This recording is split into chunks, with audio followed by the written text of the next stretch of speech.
Interim government, আসুন স্বাগত জানাবো, সহযোগিতা করব, সকল ভালো কাজে আমাদেরকে পাশে পাবেন। আমাদের সন্তানেরা নিরলসভাবে তারা কাজ করে যায়, নিঃস্বার্থভাবে কাজ করে যায়। গণমাধ্যম তাদেরকে প্রচার খুব একটা করতে চায় না।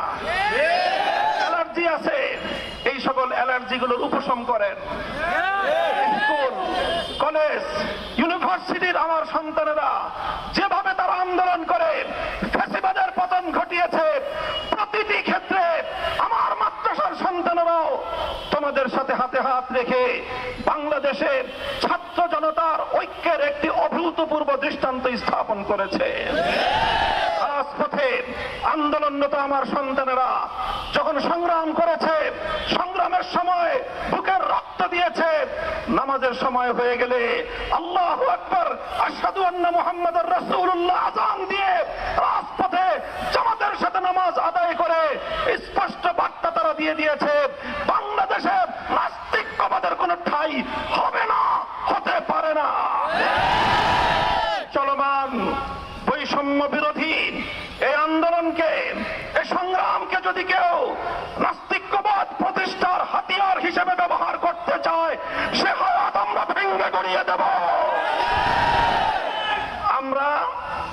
আমরা সব সময় শান্তিপ্রিয়, কিন্তু আমাদের ধর্মের ব্যাপারে, আল্লাহর পয়গম্বরের ইজ্জতের ব্যাপারে, আল্লাহর কোরআনের সম্মানের ব্যাপারে, ইসলাম ধর্মের গৌরব মর্যাদা রক্ষার ব্যাপারে আমরা আপোষহীন।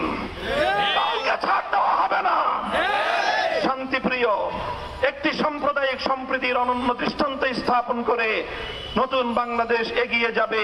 কাদিয়ানীদেরকে মুসলমান পরিচয় দিয়ে যদি এদেশের মানুষকে গেলাবার, এদেশে মুসলিম হিসেবে তাদেরকে প্রতিষ্ঠিত করবার কোন এজেন্ডা নিয়ে পশ্চিমা বিশ্বের কোন প্রতিনিধি যদি বাংলাদেশে কোন ঘৃণ্য নীল নকশা বাস্তবায়ন করার চেষ্টা করে, রক্তের মাধ্যমে সে ষড়যন্ত্র আমরা প্রতিরোধ করবো ইনশাআল্লাহ। হিন্দু, বৌদ্ধ, খ্রিস্টান, কাদিয়ানী, অন্যান্য উপজাতি, ভিন্ন ধর্মাবলম্বীদের নাগরিক, ধর্মীয় সব ধরনের মৌলিক অধিকার, সংবিধান প্রদত্ত সকল অধিকার নিশ্চিত করবার জন্য এদেশের আলেম সমাজ অগ্রণী ভূমিকা পালন করবে। হেফাজতে ইসলামের পক্ষ থেকে সারা দেশের আলেম সমাজ, ইমাম সমাজ, মসজিদের লক্ষ কোটি মুসল্লিয়ানে কেরাম এবং ধর্মপ্রাণ মুসলমান ভাইদের প্রতি আমি আবারও দৃষ্টি আকর্ষণ করে উদাত্ত আহ্বান জানাই, আপনারা আপনাদের চলমান ভূমিকা অব্যাহতভাবে পালন করে যাবেন। সেই সঙ্গে বলতে চাই, অন্যান্য ধর্মাবলম্বীদের ধর্মীয় নিরাপত্তা যেভাবে নিশ্চিত করতে হবে, এদেশের সংখ্যাগরিষ্ঠ মুসলমানদের ধর্মীয় নিরাপত্তা একইভাবে নিশ্চিত করতে হবে। অন্যান্য সংখ্যালঘু ধর্মাবলম্বীরা যেমন তাদের ধর্ম পালনের নিরাপত্তা পাবে, সংখ্যাগরিষ্ঠ মুসলমানদের ধর্ম পালনের ক্ষেত্রে ছলচাতুরির আশ্রয় গ্রহণ করা হবে, সেটা দেশের মানুষ বরদাস্ত করবে না। কাজেই আমি এক কথাই আজকে বলছি, কাদিয়ানীদের প্রসঙ্গ বিশেষভাবে বলছি, তাদেরকে উচ্ছেদ করা, তাদেরকে কোনোভাবে ঘায়েল করা, তাদের জানমালের নিরাপত্তা বিঘ্নিত করা, তাদের ব্যবসা বাণিজ্য প্রতিষ্ঠানে তাদের ব্যবসায়িক অধিকার ক্ষুণ্ণ করা, এটা কোনোদিন আলেম ওলামা, হেফাজতে ইসলাম, ধর্মপ্রাণ মুসলমানদের কাম্য নয়। আমরা শুধু একটাই দাবি তুলতে চাই, কাদিয়ানীরা তাদের নিজস্ব ধর্মীয় পরিচয়ে তারা যে কোনো ধর্মীয় অধিকার ভোগ করতে পারবে, কিন্তু তারা কাদিয়ানী হয়ে, অমুসলিম হয়ে মুসলমানদের ধর্ম ইসলাম নাম ব্যবহার করবে, মসজিদের নাম ব্যবহার করবে, মুসলমানদের ধর্মীয় উপাসনালয় মসজিদের নাম ব্যবহার করে মুসলমানদের ধর্মীয় অধিকার ক্ষুণ্ণ করবে, এদেশের মুসলমানরা মুখে আঙ্গুল দিয়ে চুষবে না।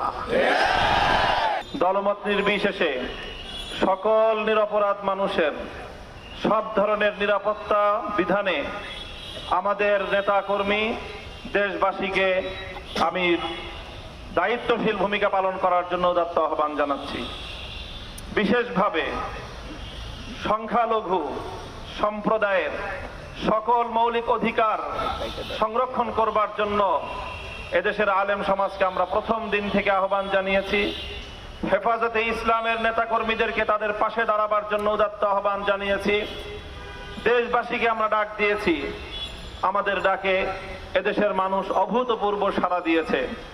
বিশ্ব গণমাধ্যমে বাংলাদেশের আলেম সমাজ, ইসলাম প্রিয় জনতার সাম্প্রদায়িক সম্প্রীতি প্রতিষ্ঠার ক্ষেত্রে বর্তমান সময়ের ভূমিকা সারা পৃথিবী জুড়ে বিশ্ব মিডিয়ায় প্রশংসিত হয়েছে।